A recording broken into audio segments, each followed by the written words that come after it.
Hello everyone, एक बार फिर से आप सभी का स्वागत है क्वेश्चन आंसर हेडक्वार्टर पे। अब तक हम परफेक्ट स्क्वायर नंबर क्या होता है ये अच्छे से जान लिए थे।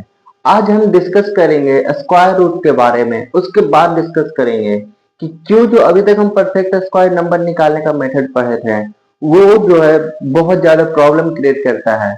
और उसके बाद हम पढ़ेंगे कि एक ऐसा मेथड जिससे हमें इजी पड़े कि हम कैसे प्राइम फैक्टराइजेशन निकाल मतलब कि कोई भी नंबर परफेक्ट स्क्वायर है पता कर सके। तो पहले स्क्वायर रूट के बारे में जान लेते हैं क्या होता है। देखो स्क्वायर रूट क्या होता है, पहले तो देखो स्क्वायर रूट का सिंबल ऐसे होता है, ठीक है।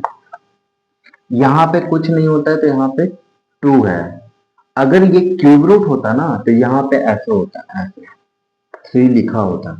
अगर 3 नहीं लिखा हुआ है यहाँ पे अगर 3 नहीं लिखा हुआ है तो ये समझ आना क्या स्क्वायर रूट है। तो स्क्वायर रूट क्या होता है, basically square root perfect square number जो पढ़े उसी का अपोजिट है। ये देखो जब 9 का स्क्वायर करते तो कितना हो जाता था 81, और जब 81 का स्क्वायर रूट करेंगे ना तो क्या हो जाएगा 9। अब देखो यहाँ पे एक ट्विस्ट आता है कि ये 9 पॉजिटिव भी होगा और निगेटिव भी होगा। क्यों होगा समझना। अगर +9 का स्क्वायर करते हैं तो क्या होगा 9 इंटू 9 होगा 81 आया ओके। और अगर -9 का स्क्वायर करते हैं तो क्या होगा -9 इंटू -9। हम रूल्स पढ़े हैं कि माइनस इंटू माइनस करने पे क्या हो जाता है प्लस हो जाता है।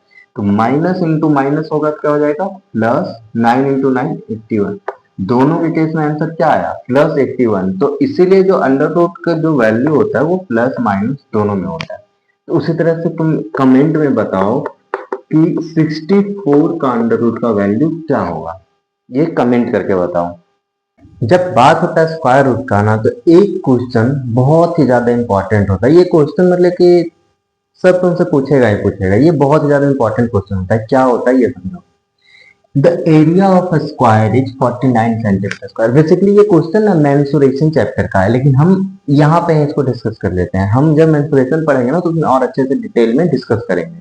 तो यहाँ पे क्या बोल रहे थे, area of square is 49 centimetre square. Area क्या है 49 centimetre square. Find the length of it side, उसके साइड का लेंथ क्या हो। अब देखो फॉर्मूला होता है area of square equal to side का स्क्वायर। ये फॉर्मूला होता है, ठीक है। क्या area of square side square, ये इसका फॉर्मूला है।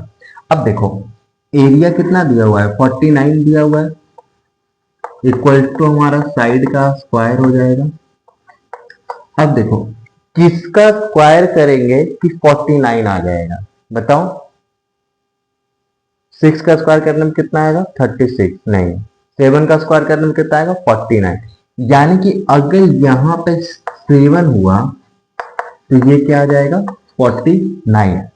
तो साइड की वैल्यू निकल गई ना, साइड क्या आ गया हमारे पास 7। ये यूनिट देखो यहाँ सेंटीमीटर में, तो यहाँ पे सेंटीमीटर क्या आ गया साइड 7 सेंटीमीटर। बेसिकली हम क्या किए हैं अंडर रूट 49 निकाल, अंडर रूट 49 निकालेंगे तो क्या हो जाएगा 7 प्लस और माइनस दोनों में होगा। अब तुम ही बताओ कभी भी लेंथ माइनस में हो सकता है क्या। तुम किसी को बोलते हो कि मेरे पास एक रोप है जिसका लंबाई -7 सेंटीमीटर है, नहीं ना।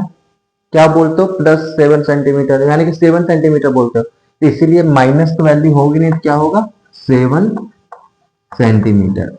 अभी तुम्हारे कोर्स में ना सिर्फ पॉजिटिव वैल्यू का जिक्र होगा, नेगेटिव वैल्यू का जिक्र कहीं भी नहीं होगा।